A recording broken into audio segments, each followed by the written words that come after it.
So when you choose an author, you have to not, many people are likable, obviously. I'm an eternal optimist, so I always think the best of people, to my own dismay, but yes. So when you choose an author, there's specific criteria that you need to look at or that you need to consider. Just being a nice person doesn't necessarily make you qualified to write a good book from start to finish. So you have to think, will the books sell well? Obviously with costing, that's your main consideration. Is this person a subject specialist? Ask an expert, especially with academic or professional textbooks or scholarly texts. There are many, many experts in the subject field or subject matter, or when you do these investigative journalism pieces, then they usually speak to forensic analysts and all these criminologists and interesting people. And usually that's another place where you can find authors. Check the media, see who is talking about stuff, see who has columns in newspapers or magazines or online blogs, etc., etc. But it needs to be a subject specialist. Even if it's not an academic book, say for example, I want to have a children's book for teens. I know Jaco Jacobs writes for different ages as well as Fanny Viljoen. I'll definitely go and approach them because I know they know the audience that they're writing for and they are experts in their field. Now, you also have to decide you want an experienced writer, which obviously makes the process so much easier because they understand editing, proofreading, they know what's expected of them, they understand a contract. Or if you are using, you are getting a debut author, is it at least someone who is willing to learn? Or you can sometimes immediately see, with this person, we're going to be at loggerheads most of the time because you can easily gauge that people, that someone may be stubborn, hard-headed, not easy to work with, etc., etc. But you want this book so badly that you are willing to work with this person, but then prepare yourself. Know that this is going to be a difficult personality that you need to work with. I can work with anyone, I think, as long as they're willing to learn. That's very important. If they're open to the process, willing to learn and be educated, then it's perfect. But if they're stubborn and they're arrogant and etc., then you need to choose your authors well. See how important this book really is. They need to communicate effectively with their readers as well. And this is not just in the book that they're writing, because first of all, they need to understand their own target audience that they're writing the book for, but they need to communicate effectively with their readers, even on social media or whenever they have a book launch, or that's an important component, because we've had authors before which they write fantastic books, they have a huge fan base until people meet them, and then they're very abrupt or shy, or and then the people are kind of put off and say, well, I really like their books, but I didn't think he or she is that kind of person. So the marketability is also a factor, unfortunately, that you need to think about. Their time available. Oh, goodness. We all think, or we all have these fantastic ideas, but then life happens, and then you have to think, do I really have the time to sit and write and do this book? Especially with academic authors. They travel to international conferences. They have other articles for journals that they need to write. They have teaching schedules. They have whatever. Other research papers and things. Will this fit into their schedule? And you also have to immediately decide from the word get-go that if they do have time, then they should let you know exactly when. So okay, the book, I'm going to put the book on the schedule for later in this year because this time and this time they'll be away, for example. Even with trade authors, do they have time available? A lot of the trade authors are not full-time authors. They do it as a hobby because it doesn't necessarily pay as much unless you're Dion Meyer or someone who's a best-selling author who can actually afford to write, full-time. So they have other jobs, they may have families, they have elderly parents or someone that they need to take care of. You never know. So you need to know the personal circumstances as well, because it's so easy to commit on paper, but when you actually have to go and write that book and do that thing, then it becomes a little bit more problematic or complicated. And they have to be able to meet deadlines. Now, you guys, we've been really hammering on you guys about deadlines from the first year onwards, because it's such an important component of publishing. Everything works according to a schedule, otherwise the whole thing falls apart. So they have to be able to meet deadlines. If they miss the first deadline and it's maybe a day or two, that's something different. But if they have a habit or there's a pattern of always missing deadlines, of always coming up with excuses, you guys now know the whole process. You know the costing, that everything about costing that's involved in making a book. And when you make a mistake and you have to go back and correct proofs, then it has to go back to the typesetter. Every single time you get charged for it. So when you don't meet a deadline and the manuscript arrives late, then your editing process is going to run late, your production process. So please make sure that they do understand what a deadline is and why it is so important.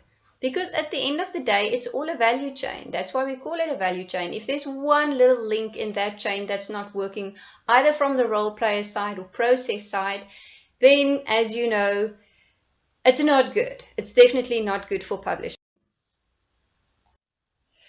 Okay, so now you have identified the author that you'd like to write this book. So you have your concept developed. You've done your costing and market research, and now you basically want to just make sure that, you know, this author is actually in it. I would also suggest having a list A and a list B. List A would be your first prize author or authors. If you can get these authors, this is the, you know, the Rolls Royce of your book. If these ones are not either contractually binded by another publishing house, or they don't have the time, or they're not interested, you need to have at least a backup plan, so a list B authors. You don't ever show anyone this list A and list B, because remember, your authors will be very upset if they know I'm a B-list author and not an A-list author necessarily. So I would say make a list of all your possibilities, and so that you know you have options. So if the first one maybe says no, that then it's not, you know, the end of the world, etc., etc. But then you basically have to phone. Now this is an old phone. I know you guys wouldn't even know how to use it. But you kind of phone them and you explain how you came to call the author. You know, just introduce yourself and say, "Hi, my name is Sam. I'm phoning from Splash Publications, situated here in Pretoria. We focus mostly on trade publications, and we thought you would be a fantastic option to write our new teen novel that focuses on A, B, and C. Do you maybe have a few moments so that we can discuss this?" So you give the outline of the project to say it's going to be what kind of novel this is. If it's a novel, first the sector, is it academic, trade, or you know, scholarly, or educational.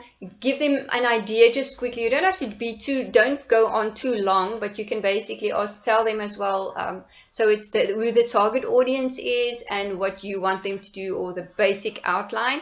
Or you can tell them, all right, I can email you a summary of the plot or of the concept.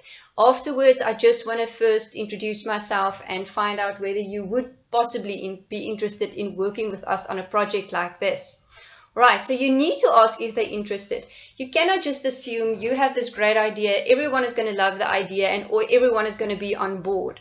So you have to kind of first, you know, feel, test the waters and kind of feel, okay, is this person actually interested or not? Don't just assume that they are available and they are interested. They can just maybe abruptly tell you, I'm sorry, I'm busy. Or no, doesn't really sound like something I would necessarily be interested in doing. So you have to ask whether they're interested or will be interested. If there are contractual issues, you can tell them and say, they may be telling you, oops, but I'm working on a specific,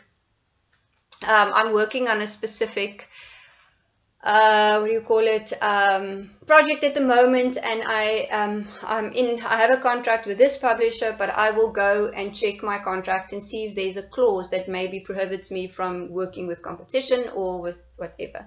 So because then that would also help you to filter out your options. So in case, you know, you would like to work with them, but there will be a contractual issue, then you need to immediately know, okay, I have to go to the next author or whatever. And then obviously, as I said, find out about their time.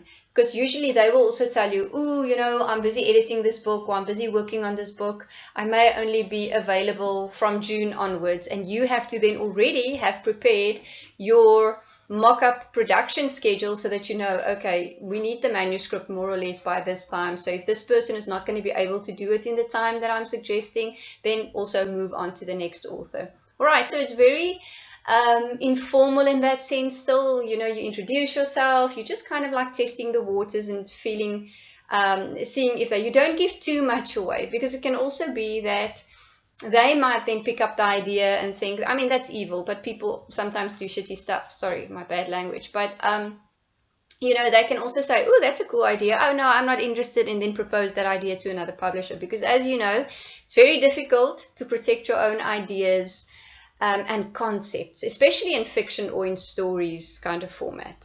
Okay. Yes, so I think the call is important and how you do that.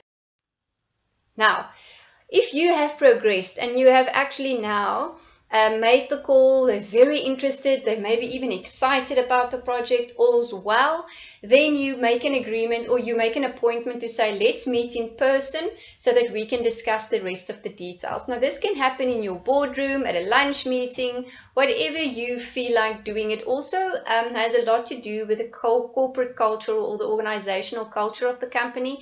If they're very young and vibey and free and easy, it may be that you guys go and have lattes, or I don't know, at Starbucks, and you know, chats, and or I don't know, go to Truth coffee shop in Cape Town, because that's just the vibe that you guys have. Or is it a very strict and formal one where they come to your boardroom, you meet them in the boardroom, you offer them good coffee, and you sit around a table and chat? But you have to meet to discuss the project. It's also a very good idea to just put a face to the person behind, you know, the telephone line. Even if you've seen someone on Google, etc., you all know now. It's very different than, you know, texting and emailing and then actually meeting a person face to face. It also will tell you a little bit more about what kind of author this is, and I think it will also help to prepare you to know what you can expect from working with this person. So you have to put stuff in writing. You remember when Katrina Wessels was here with the legal matters that we did in March, and it's so important to have everything in writing. You have to put this into writing so that no party that's actually part of this whole project, the author or the publisher, etc., that they feel, oh, but I didn't know this, or this wasn't communicated to me clearly, for example.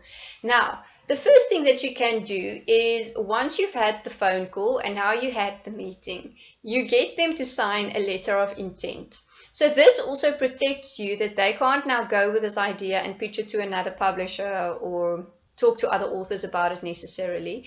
But the letter of intent states that you are open to working with this specific publisher for the specific duration, and this is what the project entails.